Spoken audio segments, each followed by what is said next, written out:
All right, and with that, lally-ho, and welcome to another episode of Charlian Dropouts. What is it, folks? It's a good Final Fantasy XIV podcast for bad academics.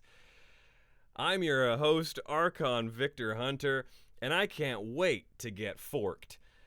With me, as always, is my lovely co-host, Nadia Oxford. How the hell are ya, honorary Archon Nadia Oxford? I just want to say, Victor, as we record this, Kat is in the Acts of the Blood God, like our private staff chat, which I think you have access to, of course. And she's showing off her glam. She's showing glam, folks. Really? She's showing off her character. Oh my gosh, this is a step in the right direction. This is a revelation. Once you show your character, you rarely go back. Yeah, okay. This is good. We're on track. I'm excited about this. This is quite the development. We will of course when she reaches some milestones, we'll have her on the show cuz Yeah, she's at level exciting. 41, 42 now. Yeah. So she's getting there. Getting there. We're oh boy, we've had a few false starts this morning. I've got my Americano in my hands because it's that kind of morning. It is. You drink Americano? Well, last Christmas, the fiance and I, for our gift to ourselves was an espresso machine. Mm-hmm. And I love an Americano. I usually love a latte, but I'm trying to cut out a little bit of the dairy in the places that I can. I'm trimming down a little bit. So That's fair. Yeah. but sometimes I get a latte as a treat, an iced latte or a matcha latte.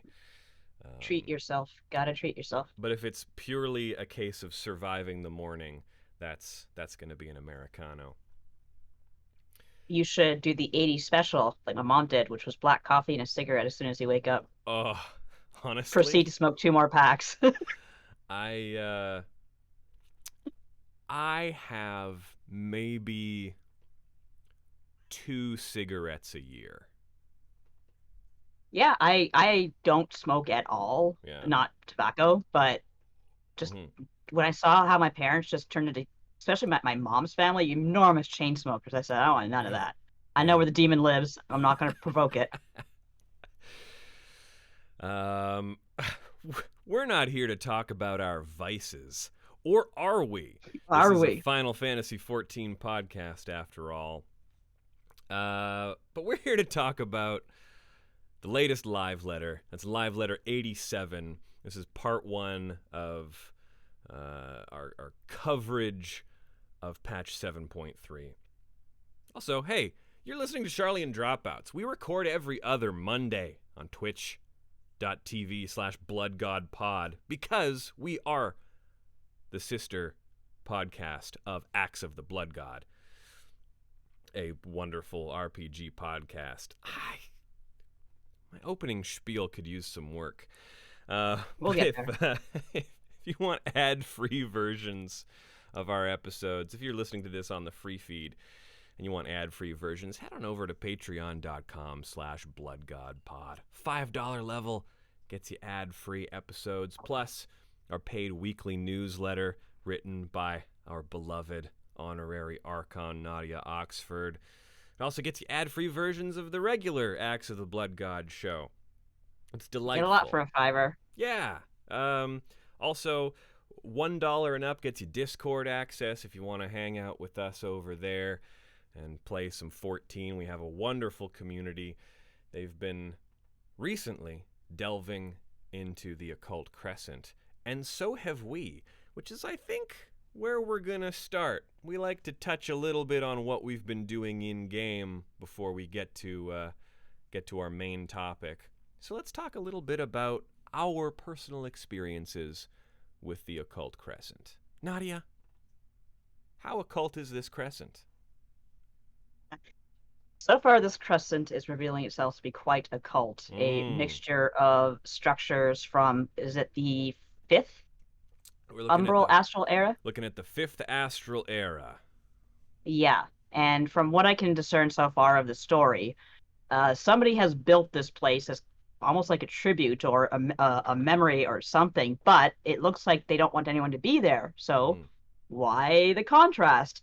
And right now I'm working on the next story beat. I have to get a contract from a void set, which involves going to a critical event and winning the contract in said critical event, which I have not done just yet. Yeah. So I'm getting there. Yeah. I do. I like the mission structure. I'm not going to spoil too much, but I have finished all of the main story quests, and Mm-hmm. I will say it's a little slight, um, especially when compared to something like Bosnia, which is pretty dense. I Um, did hear some complaints about that on the chat, and some people were saying also, well, the other events, Bagia and uh, Eureka, started off kind of slow as well and really kind of picked up. Yeah, well, I would say that in terms of story, this is Mm, about on par with Eureka Animos. right. That was a real drip feed, but part of that was because Animos was or Eureka was split into four different zones. Right. We know that Occult Crescent is only going to be two zones. So Mm, if this is what we're looking at for the amount of story, I imagine we'll get a little bit more in part two. And right. I also haven't finished Fork Tower yet, so there might be a little bit more lore stuff in there. Yeah. But it's pretty sparse, which is fine. I'm not here exactly for the story, though. I No. do love how much uh, antediluvian lore we're getting. There's your It's $5 word for the day. a lot of mention of your boy, the Wanderer, I noticed. God. Or she starts with an O. Lover of uh, Nymphilia. Not Nymphilia. The Wanderer, the god who's the Wanderer. Or Oshan the Wanderer? Arshan, thank you. Yes. Oh, sure. I noticed, yeah, a lot of like tribute slash lore there. Well, yeah, he's the patron deity of Nim. So Hmm. that's why even back in ARR we have the Wanderer's Palace out Right. in Lenosia, which is of course named after Ashan the Wanderer. Yeah, we're getting a little bit of lore about some of the other city states that existed during the Fifth Astral Era, though not in a way that I would have expected. We've introduced the city state of Karnak, which is from Mhm. FF5, because a lot of this stuff is FF5 It's from inspired, 5, yeah. especially mechanically speaking. But they've mentioned that Karnak wasn't one of the 12 city states of the Fifth Astral Era, so I'm curious if we're going to get some of the other Eorzean city-states named in Right. part two. Um, I have a question for you. I don't know if I'm yeah. an idiot, but the way that Final Fantasy V works, that I understand it, is of course you build up your skills. Once you build up enough points and you inherit that skill, you can use it for other jobs. Uh-huh. Can you do that here? Like, can you okay, I have knight, it's almost maxed out. Can I take my knight abilities and use them like, okay, I'm monk now? I can inherit at least one ability from knight that I can use with monk. Say that job name again one more time. Oh no, not this again. Monk. Monk. Is it monk? Monk. Monk. Monkish. Um, no, I think that's the so I think the mixing and matching that you're imagining is because yes, in FF5 you would work on a job, you would master Mm, it, and then as you master skills, you could take that skill, and if you were playing another job, you could slot that into your empty right. skill slot. Um, this is sort of more of a mix of FF5 and FF11. So they treat the Oh, phantom jobs are treated as like a support job or a sub job almost. right.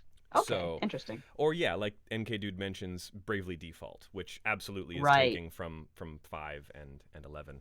Um, Return to so monk, yeah, think of it indeed. as like the job that you are playing. So whatever Hmm. your job is the job that you are bringing to Occult Crescent, and whatever your phantom job is the skills that you are slotting into your main job. Right. Okay, but you just have to switch between them, like Yeah, when you need another job. yeah. Um, but then, like, that could also open up. The thing about Eureka and Bosnia is that as you get into the later parts, they start adding abilities that really mix things up. Right. Eureka didn't add the logogram abilities until Eureka Pyros, which was the third zone.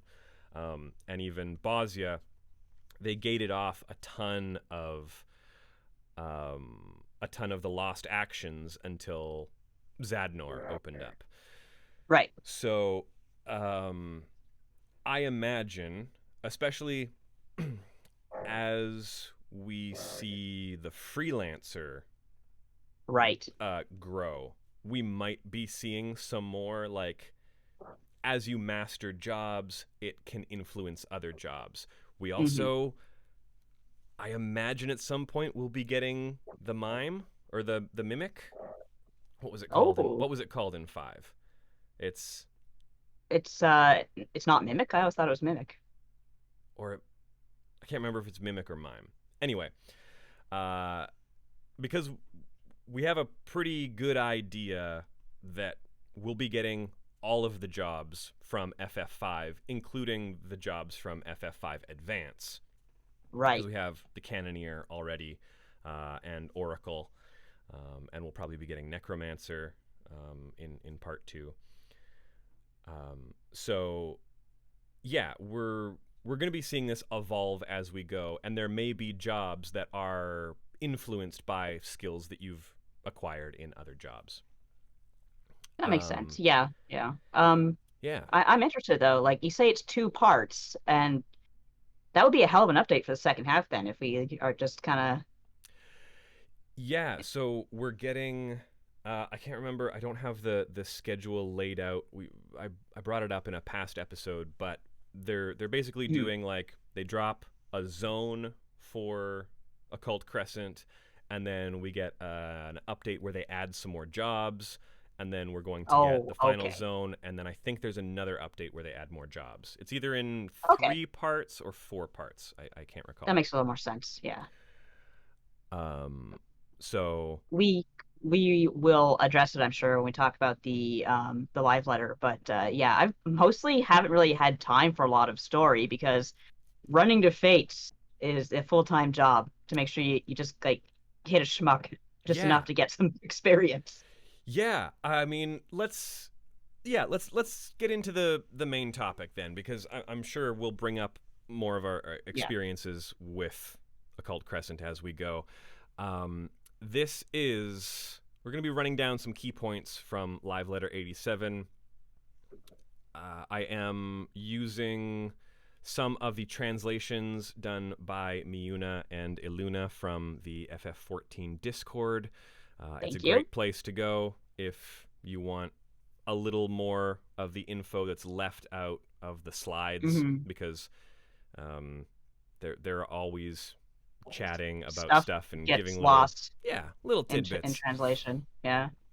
But what's interesting about this live letter is that it opened with a segment specifically about Occult Crescent and cosmic exploration feedback. Right.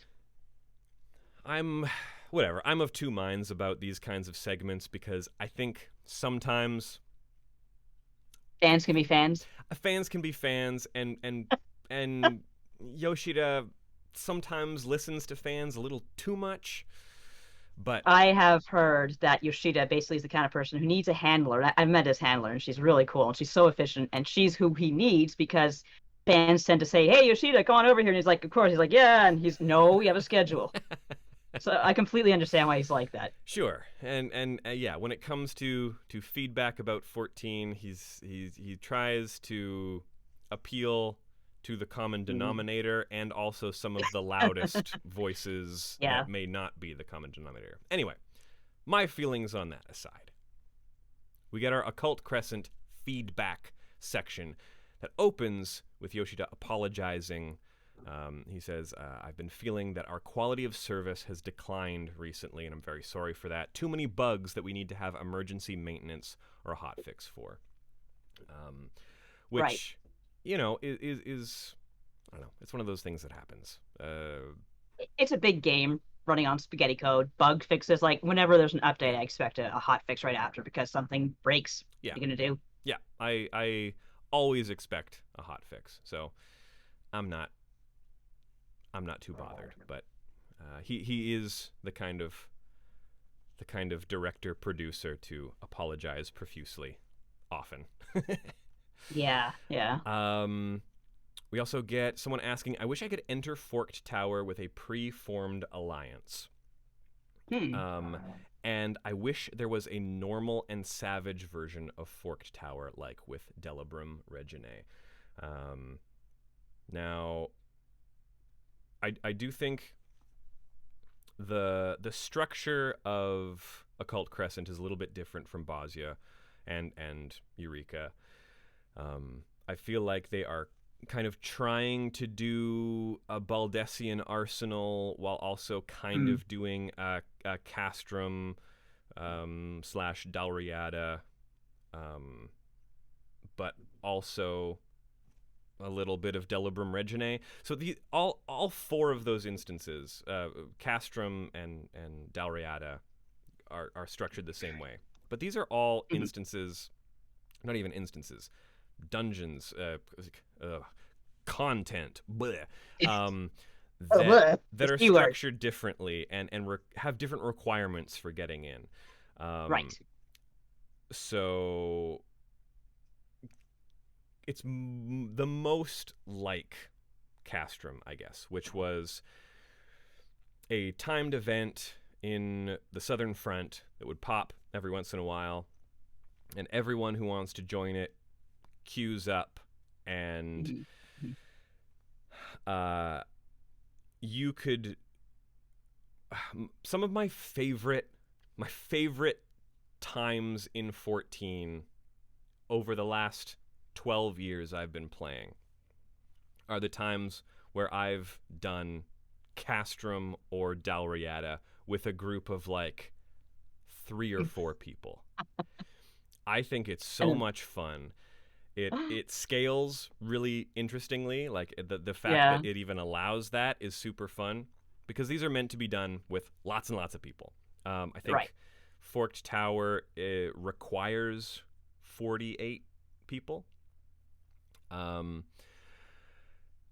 I have not and unlocked Fork Tower yet, no, that'll be so your I'm not sure. you have to finish the story quests and Right. you I also need figured. to get to level 20.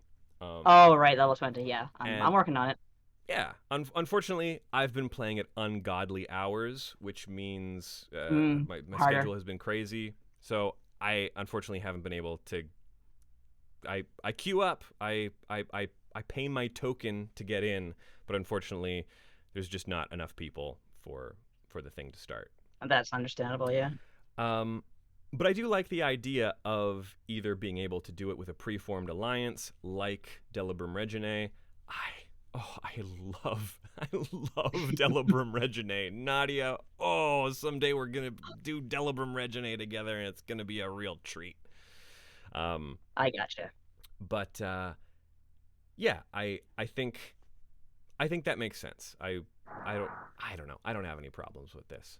It's stuff like Baldessian Arsenal can take a lot of coordination to get a group for. Same with Delabrum Savage, which I still don't have a clear on, unfortunately, Yeah. despite me adoring it and Yes. progging for weeks and weeks and weeks and weeks. Well, Cyber Elf just said they haven't done it either, so you should buddy up. Uh, uh boy, it takes a lot. Yeah, It's it probably does. You got two. not quite as much coordination as Baldessian Arsenal, but it takes a lot. Um, I believe it.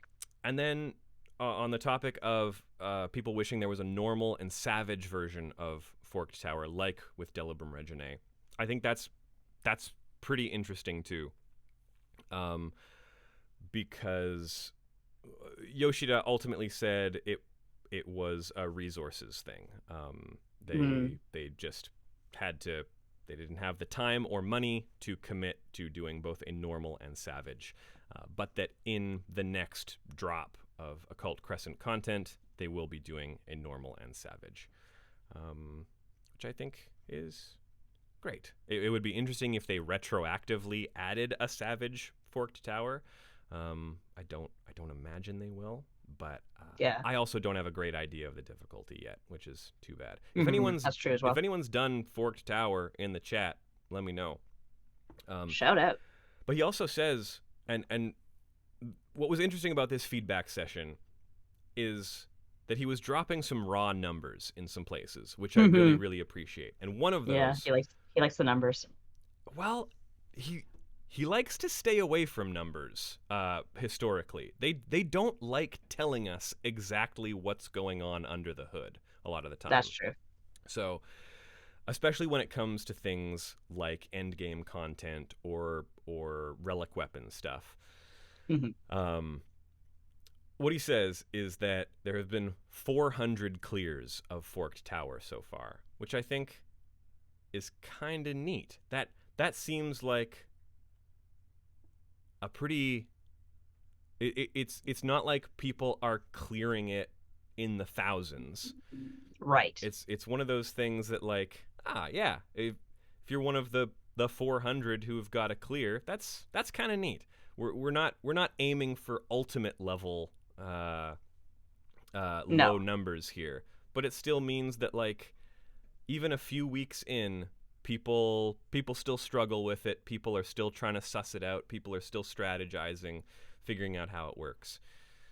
Yes. What you brought up earlier, enemies in Fates can be defeated too quickly. Tell me about your experience with this. Oh, basically, as you know, I think one fate pops up at a time outside of critical encounters, which can also pop up at the same time.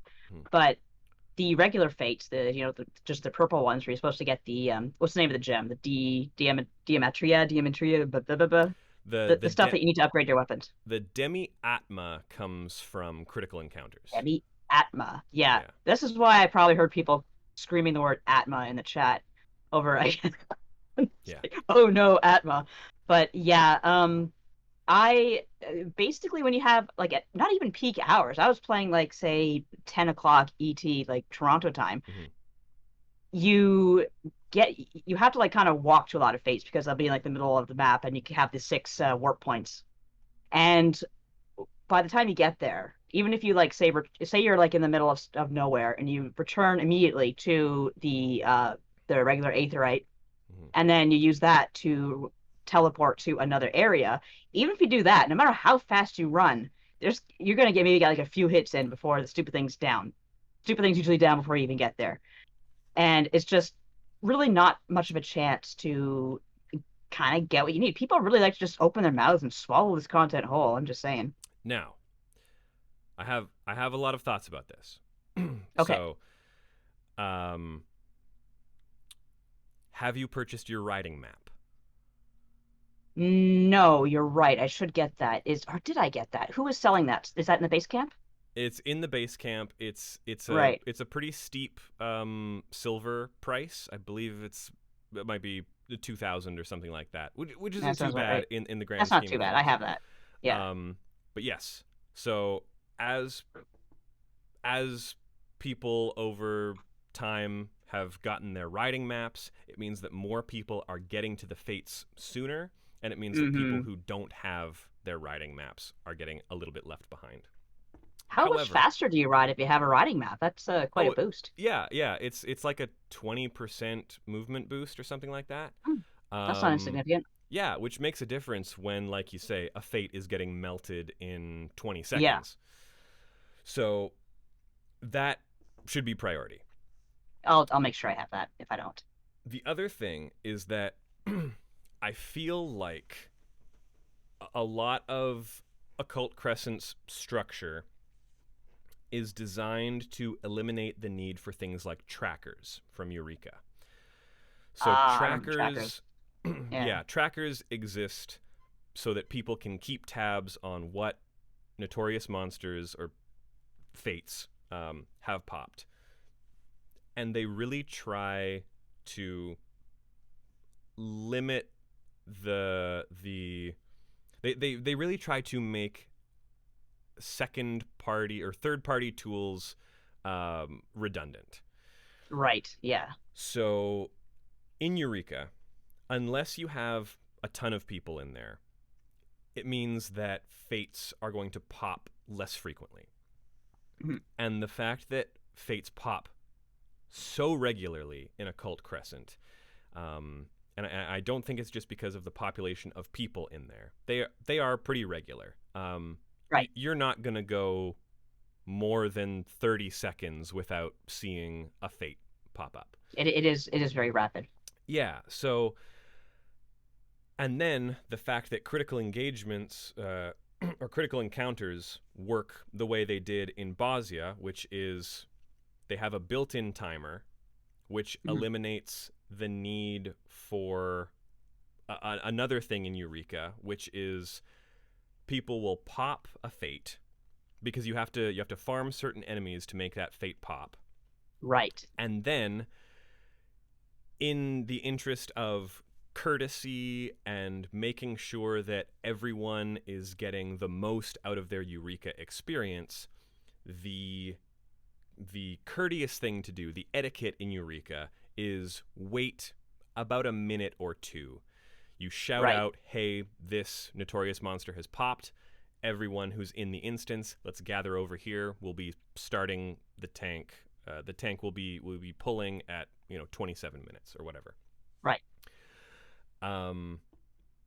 So in the interest of curtailing people abusing that or not honoring that etiquette, they've really made these things pop as often as possible, and the critical encounters do have that built-in timer to them, which I think is good. But they had the same thing in Cosmic Exploration too before a fate pops. Yeah. It is good that stuff is built in. It does mean a little bit less community engagement and discussion and cooperation. Less of the old friction that Vic Yeah. loves. Well, But also, I understand. Yeah, it does it's an build community. MMO. It's an MMO. You're playing with people. You want to I'm the kind of person who, when I start a critical engagement and I see people who aren't in parties, I send an invite. Oh, that's nice of you. Yeah. Because sometimes people don't know that it's easier to be in a party, or sometimes people forget that they're not in a party. Whatever. I just think it's one of those things that I like to do. If I'm not in a party already. Yeah. So, but the upside of this, the way it's built, is that it means that people aren't going to abuse that. Eureka Pyros is known for having people who insta-pull because they are farming for expensive items that they can sell for millions and millions of gil. And they're the worst people in the world. They're obnoxious and they're awful. I've seen some people get yelled at on chats in a map for being an asshole like that. It's pretty funny. It's really upsetting because Eureka is otherwise an incredibly friendly place, and a handful of people have decided to ruin the culture around it, and it's a real bummer. So boo those people. Yeah, unfortunately, jerks have meant that we can't be trusted to organize this on our own, and we need to have honor system. That's crap yet again. We need to have Papa Yoshida there to build in a system to make sure no one's being a jerk. Papa Yoshida has to put up a baby gate. Yeah. So I think yes, it is possible. I don't know. I miss maybe 25% of the fates that pop because I just don't get there in time. Right. But they are happening so frequently, and critical encounters have such a higher reward to them, and Yeah. they're the ones that really really matter. Um, Those are, yeah, so I really do appreciate the timer because yeah, it gives you that countdown. yeah, Um, because I think that's one thing I did find confusing about Eureka was just the fates, how they spawned, and everyone. When I was trying to do Eureka, you have all this jargon flying around in the chat, like pull this, pull that, like so mhm, and so is going to spawn here, and it was just a little bit more crowded and confusing in that regard. yeah. Um, but yeah, on the topic of these fates and these critical engagements, you have people asking to please increase the drop rates for Demi Atma and Soul Shards. Now, you haven't done an ARR relic, am I correct? I don't think I have, no, but If I you remember if you the don't think you nightmares. have, you definitely have not. Okay, definitely, you yeah, you I would know what you're talking remember. about now. um, because yes, one of the biggest steps was grinding for Atma. Um, Mm. by the way, Nadia is quite a bit louder than Victor. Oh, okay. Oh, let me turn down my gain a bit. Huh. Let's see if that No, helps. I can do it from here. Don't worry about it. Okay, Don't thank you. leave that gain alone. That's Don't touch it. important gain. How's that?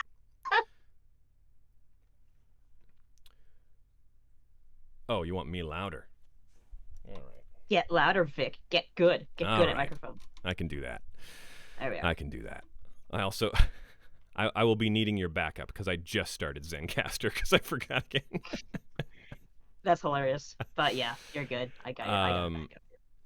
Whatever. Zencaster has been real spotty with me. Anyway, it's just leaves people's Your mortal recordings enemy. empty. Yeah, I can just have better mic technique. Okay.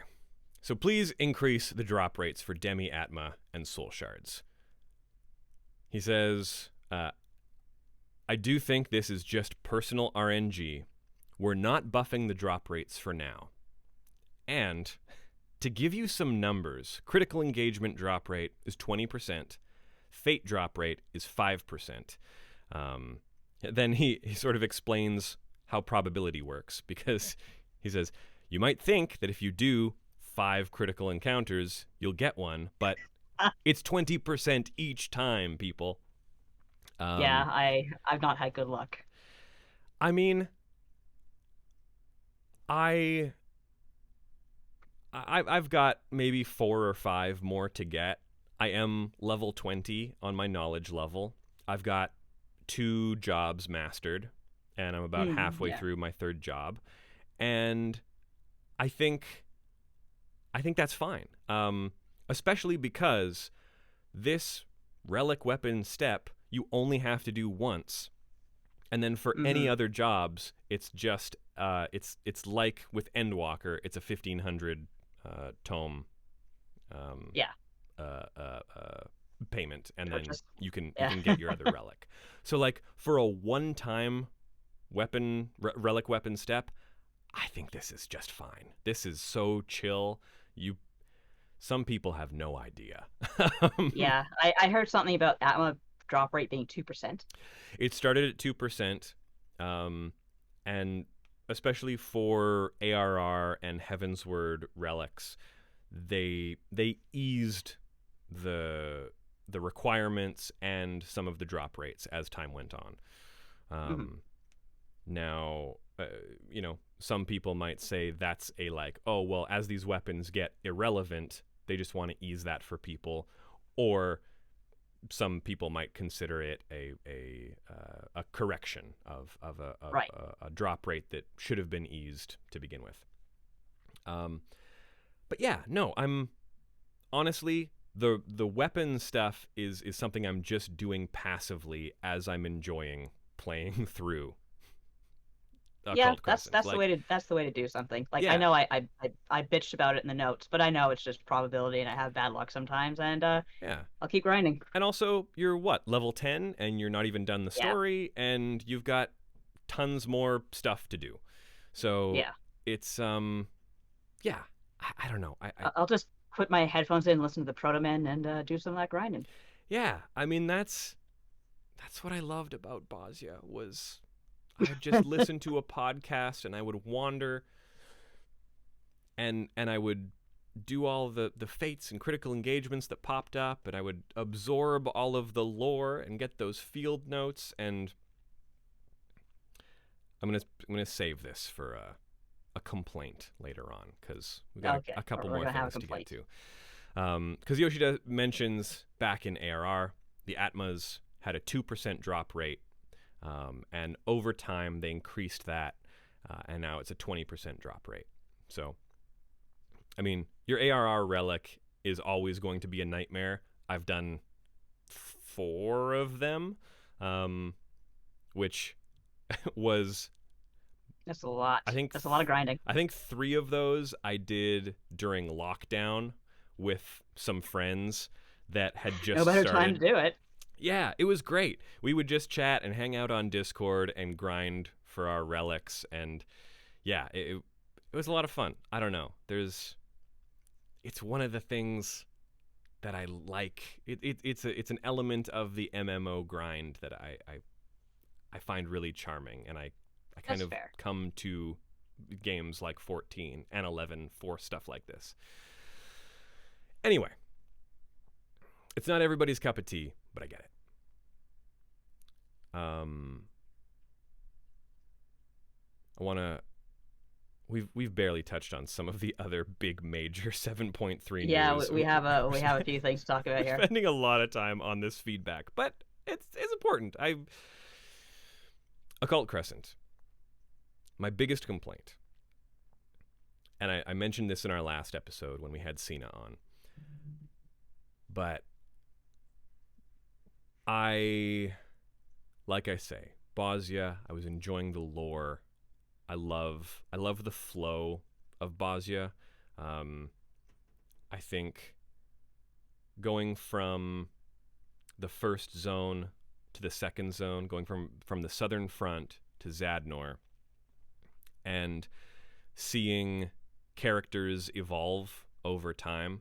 The best part about Bosnia is that you keep encountering the same characters in different critical engagements, but it's at different points in time through the conflict. So you even get a character who is part of the Empire. She's Garlean during the Bosnian Southern Front, and as the fates progress and you encounter her, she goes through a character arc, and by the time you get to Zadnor, she has defected and becomes a guest, like NPC party member, basically during some of the critical encounters. So like That's cool. there are tons of characters and tons of stories to pay attention to, and all of the flavor text in the fates and the critical encounters, and especially the field notes, paints a really compelling story. And we really don't get that here. Every fate is, a void scent has popped up, or Yeah. this Amdapori security system thinks you're an enemy, so better defeat Oh no, it. shark. Yeah, it's a little bit dry in terms As our of, chat says, of course, we don't have Matsuno here, who is, yeah, of course, a master storyteller. yes, and I have no doubt that he played a major part in why the moment to moment of Bosnia could be so compelling. Right. So, but on the other hand, the FF5 stuff, the jobs are fun. I love mastering jobs. I've mentioned before that seeing those 3 little job mastery stars is just something about it. Ever since playing FF5 Advance, I just see that list of jobs and I think, God, I want 3 little stars above their That is heads. crack cocaine for some people. I mean, FF11, when you get job mastery, which takes a very, very, very long time, you get those 3 little stars above your display name, and Oh, God, oh, oh, I want it so bad. If they move over, peasants. if they I have put 3 something stars. like that in, I guess the equivalent in 14 would kind of be like having the mentor symbol, but even then, that's not really the same thing at all. Yeah. Um, I don't know. There's something about it. And then when you master a job, it's like the raise in Bosnia. Once you've cleared everything else, you start building towards getting permanent buffs. And um, as soon as I saw that little permanent 3-star buff appear in my buff section that says you've mastered a job, you get a You're permanent buffed buff this to job. stats. It's Get a not buff for even your buff. it's not even that job. It just means in Occult Crescent, your stats are higher now. That's pretty cool. That is And pretty satisfying. and then seeing those stacks tick as I master more and more jobs, I just ah I love it. Numbers go up. Of course, there is the expendable item that puts the 3 stars above your head. I am still really, really upset that that's not an item that you can macro into like your job change, because I have little job change animations whenever I switch my jobs. Of course you do. And I'm so upset that I can't integrate that into my job change animation, because I want to display those over my head. It's kind of every like single how time. I have a very specific Namuzu bell for my cat boy, and some glamour doesn't let it. And it's like, God damn, I want you to see my bell. Sure, yeah, you gotta have something on with a low neck. Yeah, unfortunately, I keep going for the cowboy shit. Ah, yeah. Um. Okay, do we want to talk a little bit cosmic exploration, or do we still want to get into 7.3? Let's get to 7.3. I can save cosmic exploration for like next Sure, time, just sure. for our talking points. You got it. 7.3, Promise of Tomorrow. We get some beautiful Yoshiyuki Itahana art. Toshiyuki Itahana art, sorry. He hasn't done patch art since talking Stormblood Wow. point 2. That was that was the major patch art for the Omega raids with Alpha and the rest of the Ironworks, and it was lovely. Is the lack of a background symbolic? Or am I just looking at the wrong photo? No. The lack of background is kind of just he did the same thing with the Stormblood one. Oh, I think it's just a style thing. yeah, it's just the curtains are blue. You know, a nice neutral. It's a neutral background to show off the art. He also usually does that for everything lately, even because he's one of the main artists for Final Fantasy IX, and for the FF9 anniversary art with all the party members in it, that also had just sort of a neutral background. Yeah. I guess you're right. Yeah. I did kind of notice that Sveen's like, look at my book. My book is amazing. The book thing is new, isn't it? The book thing is new. I haven't looked enough into it to be able to tell if she's a scholar or a summoner. Yeah, I can't tell by her costume alone. I'm not that well versed. I am interested because I'm hoping that means she's duty support. Oh, that'd be awesome, actually. Yeah. I feel like if Garnet was she was a summoner, but she also kind of dressed up as a white mage, so I could see her being a summoner for sure. It would be it's cool. a whole new book. It's a whole new book. Great. Good to know. Interesting. Yeah. It would be fun if she was a summoner. She could also be a healer. That's sort of, I mean, who knows? They could give her a very, I mean, that was sort of Alphino's whole thing for a while. Is he had he had Carbuncle. He had his Carbuncle. He was a healer. Yeah. Yeah, so that can be done. She could be something completely different. Yeah, probably a combination of the two. But I like the idea that she might be joining the main cast. Sure, I could go with a Garnet. I like Garnet.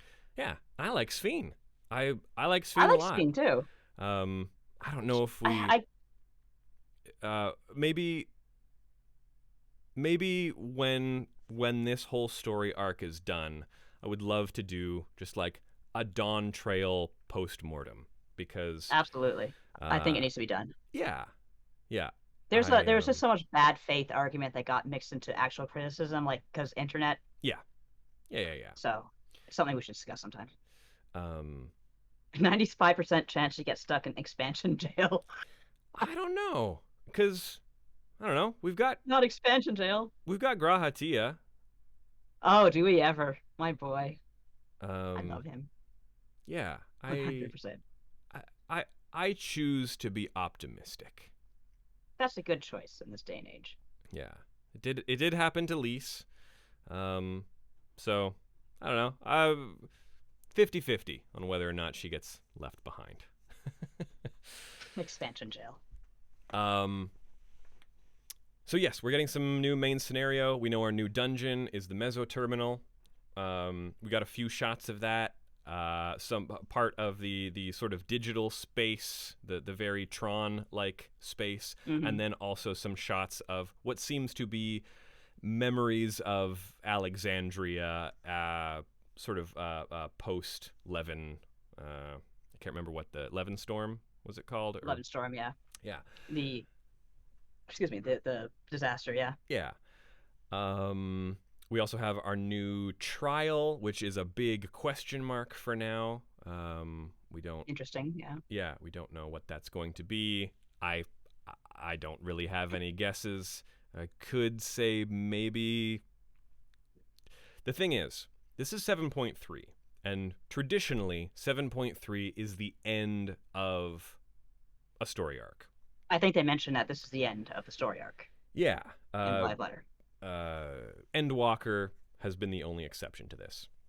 So, if this is the end of our story arc, that means they've got a lot of work to do with our antagonist. They have some explaining to do. Yeah. So I'm thinking he's just some schmuck who's like the stepping stone for some bigger schmuck who will set Probably. up 7.4. Yeah. Spellbind. I just want to bring up Spellbinder Ragu saying, finishing the Mummeljaw Allied Society's quest really made me reflect on how much I enjoyed the Base Dawn Trail and how much I've enjoyed having loose ends tied up. Yeah, I haven't done the quest yet. I'm usually pretty on the Allied Societies, but I've been doing the Crescent instead. I think Dawn Trail had a great story. Yeah, it had pacing problems, but we'll get into it sometime, I'm sure. Yeah, I'd like to. I liked it a lot. I did too. There's sort of one thing that did a lot of the heavy lifting for me in terms of the story, but Same. I like it a lot. I really do. And they did do a lot of heavy lifting for Elidibus in 5.3. Jesus Christ, that was a heartbreaker. If you say 5.3 to me, I'm gonna have PTSD. Oh yeah.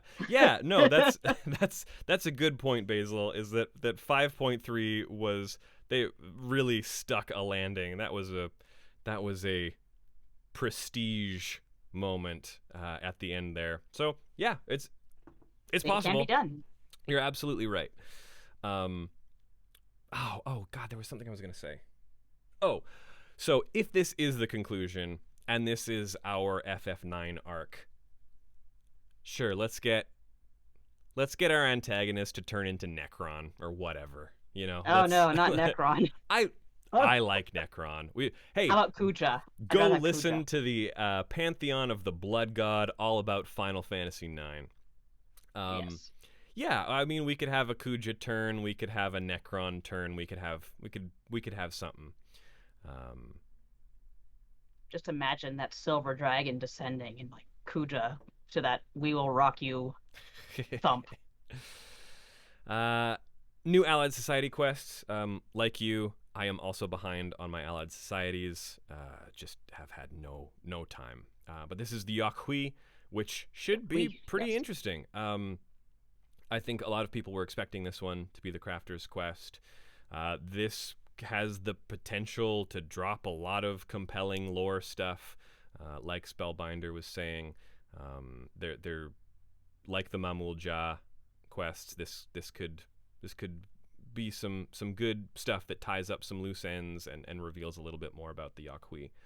Yeah, like speaking of like Dawn Trail and being underrated, I would have to say one of my favorite dungeons in the whole game is the Skydope Cenote, which Yeah. tells us the story of like three civilizations or trying to get to this golden land and destroying other people and themselves, just digging and digging and digging to get to this gate that no one can hope to open. And Yeah. so I just thought that was always very melancholy that the Yokui were waging war for a vision that they had no hope of ever fulfilling. Yeah. I just kind of find it very sad in a way. Yeah. So I am interested to see what they got in terms of the quests. Yeah, it rules. Also, that music, holy shit, that's man, just like they outdid themselves. The music in Dawn Trail. Yeah. Oh, I listen to the Interphos theme all the time. It's one of my favorite boss, like traditional boss theme boss themes. That is just sort of like a triumphant a struggle against an overwhelming force. I think it's incredible. I love it. It's good also, stuff. Yakui, of course, inspired by, use the same designs as the trolls from FF11. Everyone, go play FF11. They're a very interesting design. Very not exactly like compelling to look at first. Like, oh God, what are you? But then you're like, oh, you're interesting. They're big you're weird eyes. Great design. Yeah. Fantastic. It's one of those ones that's taken from 11, like the goblins, that is just sort of an odd take on a traditional fantasy race. I mean, 11's great for that. We got the mandragoras that are iconic. We've got the goblins that are iconic. Yakui, I mean, yeah, they're great. More Hildebrand. I'm behind on Hildebrand. I'm sorry. I'm so behind on Hildebrand. I'm sorry. I have gotten a tip from Eric, I think, who said that just doing a lot of Hildebrand at once is not good for your health, so don't do that. Yes. But spaced out, it's a lot funnier that way. Space it out. We also, Basil, I know you like Hildebrand a lot. I'm sorry, Basil. It's just, I think Eric also said it best. We get it. We get the joke. We get the joke. It's I don't dislike Hildebrand. I'm glad it's out there for the people who like it. I think there are parts that make me laugh, like yes. The chicken. Like you gotta love the chicken. Every time there's a part that makes me laugh, and I'm always glad I did do them. It's just sometimes it's like every once in a while. Sometimes seasonal events, they're a little bit of a chore. I just want to get through them. You got to be in the mood for Hildebrand. You got to be in the mood. But I love all the trials that come out of Hildebrand, which is like the fact that there's some really great fights that are locked behind Hildebrand that also deserve. Yes, there are. Like I want an Asura extreme real bad. I think that fight's fantastic. Okay, Alliance Raid, Sandoria, the Second Walk. What's up, everybody? I'm gonna try to keep this brief. Nadia, how do you feel about Sandoria, the Second Walk? Any thoughts? Absolutely not, because I've been putting all my emotions into the WWE everyone's dying story arc, and so I haven't really done much in the way of the FF11 arc yet. Have you not done Juno? No, not yet. Really? No. Oh, I think I meant to start, but then my eye level was too low, and I said, "Oh God!" And I went to go upgrade that, and I forgot. You haven't done the Alliance Raid from 2 patches ago? Wait, Juno. Which one was Juno? That was Juno. Yeah, that was FF11. That's FF11. Yeah, no, I haven't done that. Jesus Christ, Nadia. I thought you knew. No! It's an Alliance Raid. You're usually good about keeping up with Alliance Raids. This time I was bad. Nadia. I will get it, though. Okay. I know Alliance Raids are important. I like them, too, usually. No, Nadia does not need to be in the charity stream. We should not be incentivizing this kind of behavior. We've already locked down everything anyway, so I don't think this we is can sickening. do it this year. Okay. Sandoria, the second walk. I'm shocked because even with Juno, they initially said they decided on Juno because they didn't want to favor any of the three main nations, Sandoria, Bastok, Windurst. Because originally the plan for Juno was that each alliance would start out in a different nation and then they would eventually come together. They just didn't have the time or resources to do that, so they went with Juno. Because Juno is the meeting place of all the nations. It is the center of trade and commerce and culture in Vana'diel. So I am shocked that the second walk is starting in Sandoria. I'm also shocked that our little teasers, one shows a frozen landscape with an aurora and a tower in the background. That is probably Delkfoot's Tower in Kufim Island. Especially because in the next shot, we see the shoulder of someone who is probably Camlanot, who we do fight at Delkfoot's Tower. There's a possibility that frozen place could be Bosadine Glacier, which could be Soja, which means a fight with Diablos.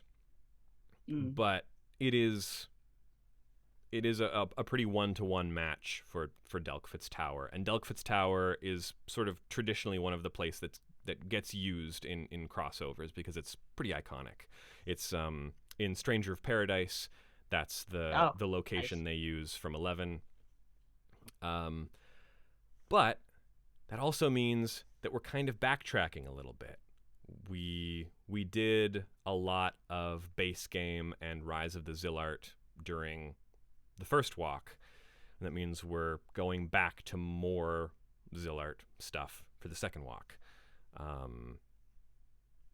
That worries me a little, that we're just playing the hits from the quote unquote golden age of 11, which is the level 75 era, which a lot of people consider ending with Treasures of Ottergon. I'll be bummed if we don't get some more Ottergon or some Wings of the Goddess or some Seekers of Adulin. But also, this whole Alliance raid has been a series of monkey's paw curls for me. So I'm not going to be disappointed. I'm keeping my expectations low. I know I'm going to enjoy it, and I'm glad it's there. It's just not turning out in a way that I think would have done a lot of service to the grander 11 experience. A lot more justice to the lore, basically. Yeah. I'm kind of getting the worst of all worlds with this Alliance raid. Oh no! which is still enough to keep me happy. Like, whatever. I'm, But what's the worst of all worlds? What's the worst case scenario for you? It's that the 11 lore is not integrated into. We've talked about this a lot. How 14 is best when it's doing stuff like Return to Ivalice, which integrates the lore into the world of 14 as if it had always been there. Right. Because instead of being like, hey, we're going to Nearland for a thing. Especially because we have so much 11 already in 14. There's so much of that DNA in there that they could have sort of used as a jumping off point. We have characters like Tenzin, with the Auspices storyline. We have tons of stuff in Eureka. I mean, the fight with Fafnir in Juno, we already have a Fafnir in Eureka. I was gonna say I have a Fafnir wind-up thing. Yeah, that's from Eureka, and there's even jokes about 11's Fafnir in Eureka. Yes, that's something about a drop rate, like a bad drop rate in the description. There's a joke about Riddle's drop rate. There's also references to so you get Fafnir to pop using honey wine in FF11, and Ooh. there is in Eureka Animos there is a storage site for honey wine that has been destroyed by it. You can assume it was Fafnir. Yeah, So like, yeah, there's stuff like that I wish was explored a that's little bit fair. more. But whatever. Still excited. It's gonna be fun. I can't wait to see. Sandoria is typically my starting nation. I know Chotomomo, my character that I'm using for the FF11 streams, is a Bastalker. And I do have a character that also started in Windurst, but I like Sandoria. That's fair. Okay. Good Lord, we've still got a lot to cover. How long have we been here? It's been a while. We had the pre-show, which was considerably long. What's our actual time for this episode? Because we can do a part two if we need to. Yeah, We're at about an hour. Okay, let's Yeah. keep going. All right. This is fine. My whole lunch, says NK Dude. Sorry, NK Dude.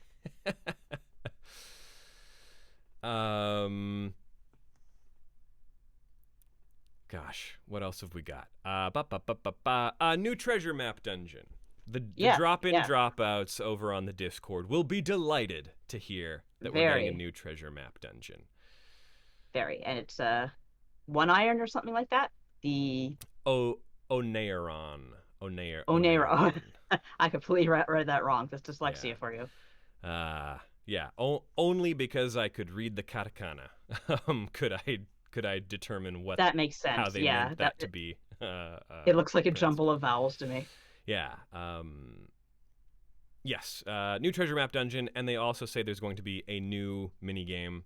So I don't know if that's going to be if new mini game means that the crux of the treasure map dungeon will be different, because we usually have a treasure map dungeon that is choosing a side, like picking a door from a selection of doors, or if it's going to be the roulette, which is the other kind of dungeon. I don't know if that's going to be a new mechanic that is the core of the treasure map, or if it's going to be a new mini game like the high and low mini games that pop up. You can kind of like double or nothing your rewards. Every once in a while, those will pop out of a chest. So, it could be either the core mechanic is different, or a new option that comes up as you're progressing. It has the little future robots too. It's got some little future robots. Yeah. Yeah. And didn't like Fafnir? We saw Fafnir in the treasure maps before we saw Fafnir in the game. Yes. So the Aquapolis, the original treasure map dungeons, take you to the lost canals of Uznair, which you can then see the entrance to in Razadhan, because it's just an eccentric rich person who invites people into their treasure vault to raid it. It's a weird story. It's weird when you have money. Actually, that brings me back to a memory I have of playing with my old manager from ANC Games in Toronto. Nice. We played together. I wonder how they're doing. I wonder what they're up to. I should reach out. They could still be there. Yeah. They're not at ANC anymore, but I would love to play 14 with them again. Anyway, it was an early like casual role play thing. Is we would find justifications for our party being in the lost canals of Uznair. Yeah. That's pretty fun, actually. Anyway, Cutter's Cry duty support. They're still adding in duty support to some of these optional dungeons. Good, or whatever. I don't care. Yeah, like I feel like whenever I do my dailies, when I'm building someone up, I always end up in Cutter's Cry. So it's got to be the demand. Really? It's been ages since I've been there. I don't think. Oh, it loves me. It won't get off me. Interesting. Yeah. We've got some new changes to PvP Series 9. A major thing. We got some new ranks, a new map for Crystalline Conflict, Bayside Battleground, which is in Tuliolal. Bayside. Saved by the Bell. Oh yeah, totally. Oh no, here Uh, comes Mr. Bell. Well, I was gonna call him Mr. Belvedere. I can't remember what the name of the principal was, but like, here he comes with a dragoon lance. yeah. Uh, Zell, you bring up a good point. Last time I was doing a lot of Cutter's Cry was for Blue Mage stuff. Oh, Um, okay. That but the makes big sense. change is Yoshida says we got a lot of feedback that players were scared of queuing alone, even in casual PvP. So now duos Mm. are able to queue together, which I think is Oh, really that's nice. cool. Means you can bring a buddy. That honestly will encourage me to be doing Crystalline Conflict a lot more, especially if I'm joining in with the Discord, because I Yeah, for think that's sure. something that keeps PvP from being a community activity is the fact that no one can queue together. But I think even if you've got duos queuing together, and the chances of a group of, if we've got a dozen people and we're all queuing in duos, the chances of getting a few duos on the same team or on the opposing team, I think is really compelling. I think that's fun. Yeah. Uh, breeds some fun Competition. competition. Yeah. Um, Don't you like competition? Lights a match, throws it on the other side. Steak Typhoon, I haven't understood a complete sentence in the last hour, but Daddy Victor's voice let me doze off on my break, and that's exactly That's what we're here for. that's what I'm here for. Hey, if you enjoy this, check out the Field Studies episodes of Charlene Dropouts, which is just me narrating a guided audio tour for an hour. It's pretty awesome. um, yeah, PvP Series 9. New Cosmic Exploration Star, Fena. We can go over that in Mhm. another episode. Yeah, I'm yeah. sure we're going to get more information on that in whatever the next live letter is Yeah, by anyway. the time we do our next episode for sure. New steps for cosmic tools and phantom weapons. Now, Nadia, I Mm. know we've talked a little bit about our progress on our phantom weapons. How are your cosmic tools doing? Slow. Slow Really? but steady. Yeah? Yeah. Part of the problem, and again, this will come up when we talk about the exploration in general, as you kind of get bored of crafting. So you're like, okay, I want to switch over to gathering for a while. And the gathering has been kind of agonizingly slow. Hmm. Mm-hmm. So I haven't made very much progress at all towards that. But like some of my crafting tools, like I'm putting it in. Those some of those jobs can be kind of tricky though. Like Yeah. So you don't pretty have narrow any requirements. completed cosmic tools then? I might be almost completed my leather worker, I'm but very interested in our different approaches to the open content like this. That is, like, I I set a goal for, like, here's the job I'm gonna work on, here's the weapon I want, here's what I'm gonna work towards. I'm a I, very vibes based person. But yeah, I didn't really make a decision of who's going to do first. I usually use my leather worker most to make stuff that's oh yeah, like that I'm going to sell, yeah, especially barding. Chocobo barding tends to go for a lot, sure. so I'll work on that. I'm my primary crafting class, and I don't even remember how I fell into this, is alchemist. Um, Oh, interesting. yeah, though cosmic exploration did get me to work on Weaver again, because that was my very first one. But I think Weaver I've maxed out, and I need to yeah, I started working on the weapon for that. But my first gatherer job was botanist, and my first carpenter job was sorry, my first crafting job was carpenter hmm, because a friend of mine told me, well, ideally you could cut your own wood and craft your own wood. You don't really need to cut your own wood, but the being able to like do carpentry and even like make those logs into wood that sells on the market board for a lot more than raw materials. Just yeah, the there should be a combo. And in fact, you haven't played Fantasy Life I, have you? no, I have But not. they have very much the same thing going on where you can be a gatherer, you gather your tools or your materials, become a crafter, craft things, and then you end up crafting, like, say, if you want your own armor, your own weapons, and yeah, it's pretty cool. They Yeah. have like blacksmith, they have carpenter. It's very FF14 inspired. Yeah. Huh. Not nearly as complex, but still pretty cool. Yeah. For whatever reason, in 14, I tend towards the gathering classes over the crafting. Um, there's something about. I think part of it was early on was that I just wanted to know more about the like The makeup of the the world, the makeup of the geology, world. the Yeah, exactly. yeah. Like I liked the idea of being a botanist and going out and finding what plants are native to certain Botanist areas.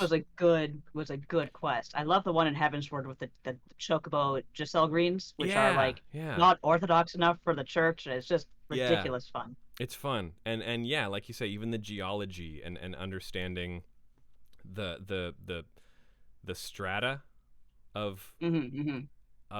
the world. I don't know. It was great, and I got a little bit more out of that than I did the crafting stuff. You do a Um, lot more wandering with gathering. yeah, Crafting kind of sit anywhere and go bang bang bang. yeah. So I Um, understand.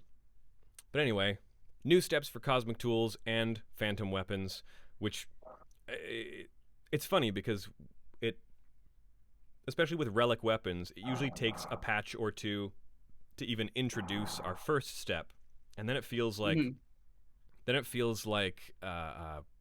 new steps come out every not only every major patch, but sometimes they're introducing steps in the mid patch cycle. In your point whatever fives. Yeah. Um, so I don't know. I have a feeling I'll be done my first phantom weapon step by the time this comes out because this is going to be early August. Yes. Um, but yeah, I like working on weapons. New deep dungeon, Pilgrim's Traverse. Here you go, Nadia. We got some Ilmeg. Yeah. Oh shit! I wrote this down. Hold on a second. Sorry, pulling out my notes. um, There. this Yeah. Go ahead. this is our new deep dungeon. I love that in the comments that they made. I can't remember if it was Yoshi P or Foxclon, but they said that we understand that previous deep dungeons have either been about going down or going up. Mm-hmm. I said Mm-hmm. that this dungeon is deep to the side. Like Charlie's Great Glass Elevator. Yeah, yeah, There you totally. go. Yeah. Um, I think that's a We really have. fun. It always baffles me the hoops they jump through to make something make sense. I Oh, don't I love it. care. I don't care Yeah. why it's called a deep dungeon or It's magic. why it's deep to the side. But yes, this is going to be pixie magic. We're going This to is have a an Saint Peter of ever-changing some kind. environment. Yeah. They showed some outdoor-looking areas, which I think is fun. That really lends Reminds me itself of to the I can't remember off the top of my head the name of the dungeon you go through with the futa. the Takes you through that fairy garden. Reminds me a bit of Lee that. Gia, I think. I think so. I just remember had that really tall frog. It was a Hmm. scary Hmm. dungeon because of the tall frog. And it's that area where you go through the garden and then it opens Yes. up and you're dispelling glamours and stuff to expose the Yeah, new areas. that's the kind of stuff Yeah, like I would really. That's the kind of stuff that's great for like fairy dungeons. I'm totally. looking forward to it. Uh, Fey requ- shenanigans for sure. yeah. Requirements are clearing Endwalker and floor 50 of Palace of the Dead. This is Ah, for levels 91 and up. And the new oh, thing, the new wrinkle here that I think is pretty fun is that clearing it unlocks a hard version of the boss from floor 99. So mm, this is going to have a repeatable instance. So once you've made it through, you're going to be able to fight a harder version of that boss anytime you want with a light party at level 100. Cool addition, actually. Yeah, I like that. I like that a lot. Yeah. Deep dungeons are not my specialty. Still No. haven't beat Edda. Poor Edda. Oh, Oh. Yeah. yeah. I've had too many instances where I get down to like level 50, level 45 or whatever, and I just die. I just get mad at myself and the world. You gotta get yourself a crew from the Discord. They're real good at deep dungeoning. They'll carry you. Yeah, because the strangers don't do it. Yeah. Bad strangers. And they did show off a tiny part of the boss, which looked to be one of the is it Forgiven Obscenity or Forgiven? Yeah. It's one of our sexy angel sin eaters. Is it the lion one or is the sexy angel? It's sexy angel. Okay. Sexy angel. And it looks to be a small component of a bigger entity. If we're fighting a classic Final Fantasy demon orgy, just a good just old a after mess. years are back, baby. After years, talking Neo X Death. I'm talking Kefka's tower. Just a gross mess of entities attached to a big monster. That's the tower of people stapled together, as a friend of mine called it. Yeah, I love it. Yeah, they definitely did that in After Years. Also, they did that very well in a little game called Final Fantasy Dimensions. I was going to yell it out and spoil it, but I decided to be nice. We've got no ultimate in 7.3, which I think maybe surprised some people. Doesn't surprise me at all. We've had our Eden ultimate in, I believe that was 7.1 was our drop. We'll probably have another ultimate in 7.4 or later. Chat bubbles. Yes. We're taking chat bubbles. We're taking a page out of a little game called Phantasy Star Online. We're going back to the year 2000. This is still the main mode of communication in PSO2, and if you're a freak like me, you're playing PSO2 Classic. You're still hopping into Blue Burst every once in a while for some classic Phantasy Star Online action. I love the chat bubble. The chat bubble. This is a revelation for RPers, basically. Yes, this is going to be huge for RP stuff. I love it. You're going to have the colors of the chat bubbles are going to reflect the colors that they would be in your chat log. Right. So you are free to set those. Make yourself a custom little color-coded system. I adore this. It's a good way to personalize yourself, your character. I haven't done RP in a long time, even casual stuff. I haven't had a chance to do much of. But I love this for the people who I RP don't out RP, but I write fanfic about my character. So that's interesting. I'm surprised you don't roll up into a tavern every once in a while and RP walk in and have a chat with a fellow.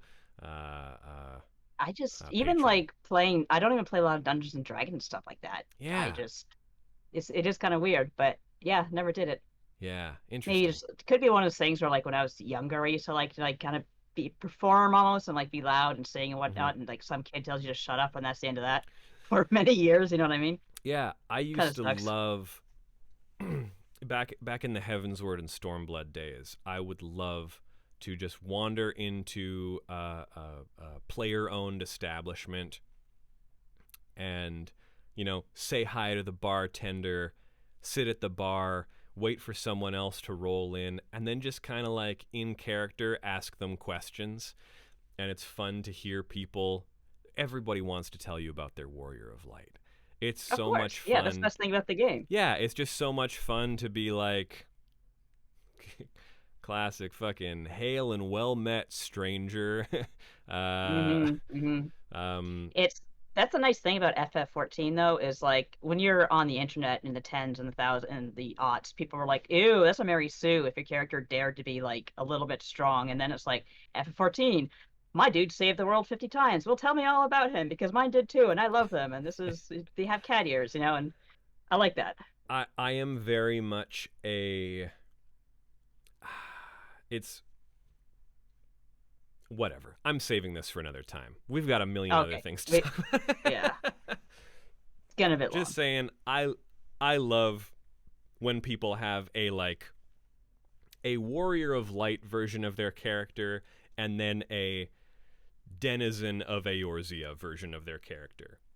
Oh, that's cool. I never thought about that. Yeah, I mean, depending on what kind of group you're role playing with, you can't all be the warrior of light, and some people don't want anyone to have been the warrior of light and want to just have the kind of adventure that a normal adventurer would have in Eorzea. That's one thing I really like about Eorzea is like you do have those adventurers who are kind of like, they do typical things, but not everyone can be a warrior of light. There was a patch about that. It's also how the tabletop is constructed. There are points in it where it says like, hey, just as a reminder, if you would like this one shot to be canon, it means nobody can be the warrior of light because this is happening in and around the events of ARR. But then it also says you are baby. Do whatever your table feels like doing. If one of you wants to be the warrior of light, we can't stop you. We're not your mom. Work it out yourselves. Fight it amongst yourselves. But like Basil brings up in chat, I do like that it gives the option for multiple people to have the echo and for the echo to manifest in different ways.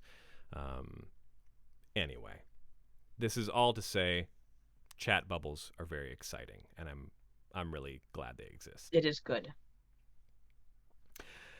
Oh, we are getting the Hrothgar and Viera hat update. Hats.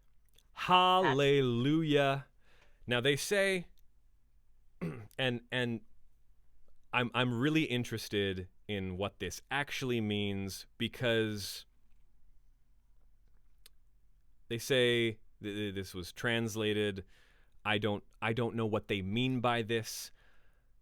But they say, I think we managed most of them, except for metal pieces like helmets. So they have prioritized hats, not helmets, which they'll get to eventually. That's fine. I think we managed most of them. There's a lot of hats.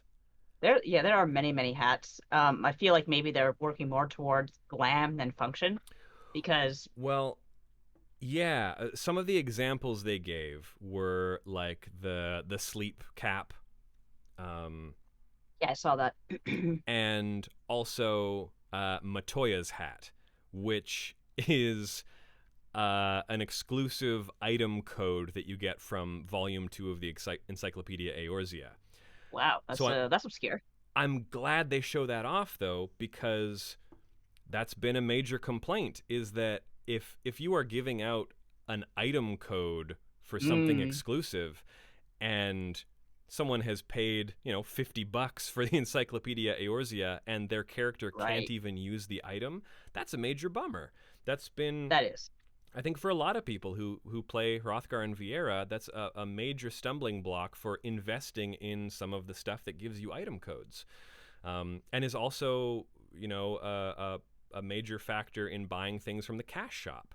A lot of event exclusive items that are part of a seasonal event and then end up on the cash shop the year later aren't wearable by a lot of players, and that's really, really frustrating. And I get it. Yeah. It has been. It was a major factor in my fiance changing from Viera to Hure, because fashion is one of the biggest reasons she plays 14, and not being able to wear hats has been massive. So I'm glad they showed that off. I am surprised that they didn't show off more. If they're saying, I think we managed most of them, that's a lot of hats. Show me some of the show me some AF gear hats. Show me the hats. Yeah, show me some of these job specific ones, because as a Tactics Advance lover, I want to know that a Vieira can look like a red mage. Oh, yeah, you gotta have the hat. You gotta have the jaunty hat. Otherwise, why be a red mage? Yeah, why? Um, I am going to miss the little stupid Vieira hats on the side of the head. Uh, because every time I see one of those stupid hats, like you usually see them around Halloween, and I read a story about a guy who glued his hat to his head so it would last the night on Halloween, and of course it didn't come off at the end of the night, so he had to go to the hospital and go to the emergency room to get the glue taken off his stupid hat. He had to shave around the hat, so it was just stupid. well, I don't So think that's what I don't think we're losing those though, right? no, but they just when I think of those, I think of Vieira automatically because how could you not? That's the Sure. only thing they could offer for so long. Or Yeah. wasn't there like a tiny hat they could sit between their ears? Yeah, there's been a couple of those. Those are usually like there's been some like fascinators and some smaller hats. I think the songbird hat, things like that have been possible, just Yeah, because yeah. the size means that there hasn't been ear clipping, and the fact that part of this solution is that we are getting a toggle for Vieira that either turns ears on and it just clips through the Mm. hat, or turns ears off and they are tucked into the hat. So, and these, whatever you have selected, will be saved to a gear set when you save it. So you don't have Right. to fiddle with menus. You can just have, if there's one gear set that you want your ears to be on and another you want them to be off, you can set those and it'll happen automatically. So Sounds good. this is good. This is nice. This is a good development. This is nice. It's taken This is fine. half of the game's lifetime for this to happen. It And must have been a hell of a thing to code, if that's the case. I mean, it's just these weird things get stuck in Yoshida's craw, and he gets very one-track mind about certain things, especially when it comes to clipping, especially when it comes to like armor assets not being displayed in the way they were designed. It's, Right. Honestly, it's why we don't have more body shape options. It's why Mm. everyone is a skinny ripped babe in Final Fantasy 14, because he doesn't want a lot of clipping through armor. He doesn't want a lot of textures that get stretched out. It's frustrating for people who want to express their character in different ways. For sure, for sure. I'm glad at least they're starting to address this like heavy duty. It's why we don't have a butt slider. Yeah, bring back the butt slider, or bring the butt slider. Period. Yeah. Yoshida. But hey, this is progress, and we'll see when the patch comes out. But it looks like it is some major progress, which is really exciting. Mm-hmm. This will be of interest to the folks over on the Discord who have been progging Dawn Trail Extremes. The whiteboard is still in production, but it will not be ready for 7.3. This is going to be the in-game whiteboard that lets you lay out an arena and placement for jobs, and it lets you display certain areas of effect, and is going to be good for communicating in-game how Sure, to you'll strategize. make good use of it. I don't know. I very rarely prog current extremes, so That's fair. I'm glad it will be there for when I get the chance to drop in on the Discord community nights and prog with people and get some clears. Especially because I think they're working on Dawn Trail EX3, which Wow. is Go for it. my I love it. I need chances to hop in because I want to prog that fight so bad. I love it so much. Anyway, whiteboard is being worked on. Not going to be around for 7.3, but it'll happen. It'll happen. That's all for the news and updates that they dropped for 7.3. Now, that doesn't mean that's all that there's going to be. They do still have another live letter planned for before this patch drops. We still haven't heard anything about limited jobs. Yeah. We've still got a lot of Blue Mage and Beastmaster stuff to drop. We still haven't heard anything about any new variant dungeons. There's still a lot of stuff that has been promised that we still haven't heard anything about. I'm not particularly worried. Whatever. There's tons of stuff. It'll come out when it comes out. Yeah. It'll come out when it comes out. I've already seen some people, some YouTube thumbnails saying that 7.3 is pretty sparse and dead game, etc. Yeah, I don't agree with dead that. game. No one plays it. Yeah. And then we get a few, like they always do at the end of these, some merch and some promos. They showed some trailers for FF16. Because that's available on a lot more platforms now. I'm not going to say which one because there's a boycott. But that's available. There's also the Final Fantasy Tactics remaster, which is very exciting, which they have said really only happened because of Matsuno working on Return to Ivalice. This has been in production since Stormblood, I guess. It's been rumored for so long. They had to take a break for a while, but they've hopped back on. I am hoping. I am hoping. So Kazutoyo My Hero, who we talked about in our recent Pantheon of the Blood God all about Vagrant story, he is sort of the director. I don't know what his official title is. Is it director? He's overseeing the project. And Matsuno is also involved as well. I'm hoping that maybe once this is all done, Matsuno can hop back into 14 and give me that long-awaited Dalmasca chapter. Do it for Victor. I'd do anything for it. Basil says, I really wonder if Bozia got cut short because the Tactics remaster became a thing instead. I don't believe so. I really don't. Matsuno said a fair bit on Twitter at the time about how they were kind of disappointed in the reception of Save the Queen, and that it kind of got cut short because they couldn't really justify it. But he's also said that he wants to finish it.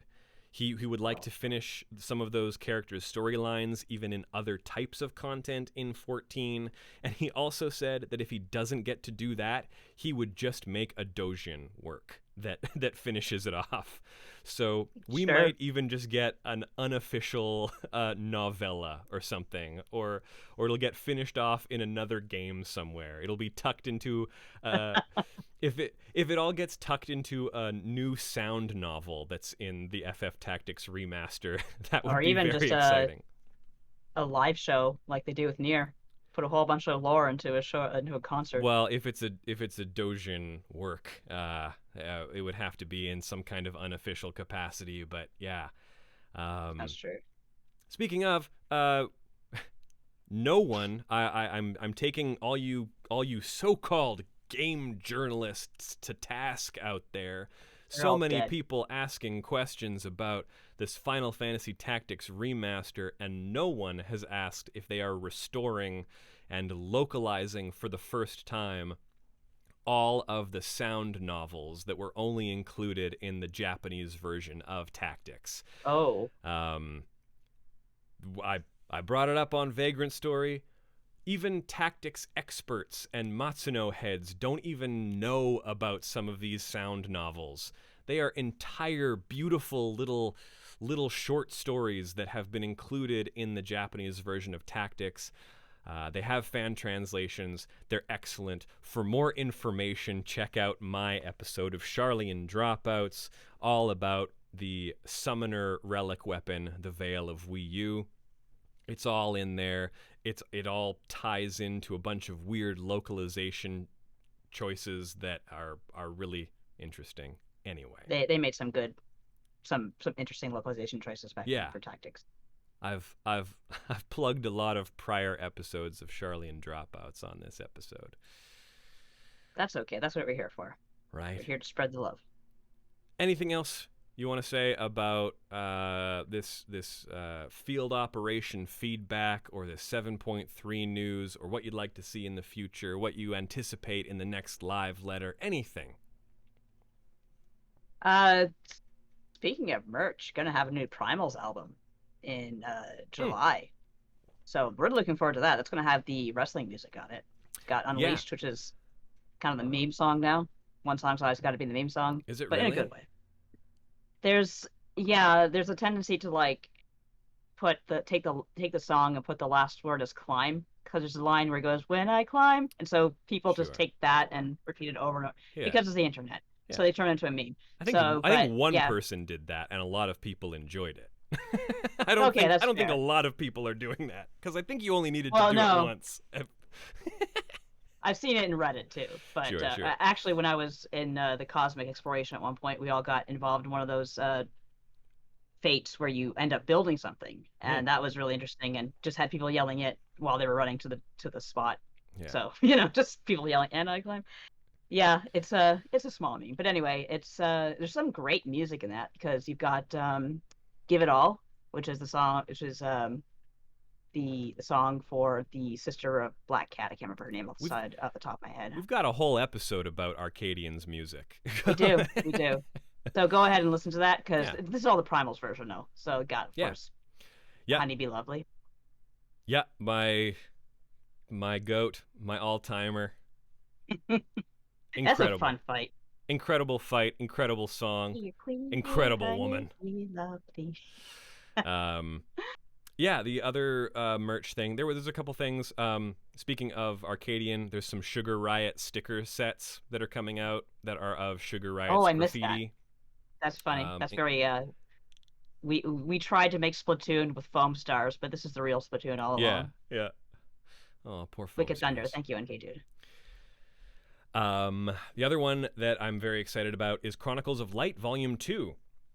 Mm-hmm. If you're listening out there and you haven't read any of the short stories that are available in either the Chronicles of Light Volume 1 or over on the special website that they've created for all of these tales, there's some really fun short stories out there. I loved Chronicles of Light Volume 1, and much like Volume 1, Volume 2 is going to have some exclusive stories. It's going to be 30 short stories from Shadowbringers and on, plus 4 brand new stories. These are great. These are always lovely. They're often very tonally different, and a lot of different people write them from the lore team. Yeah, I was going to say Square Enix, if you ever want to give the pen to me and let me commit a crime, by all means, I am here. I don't know if anyone listening to Acts of the Blood God or Charlian Dropouts is convinced that your tone is what the short stories from 14 need. I'm flexible. I can do anything. That's true. Hell yeah. I don't have to write porn. I can do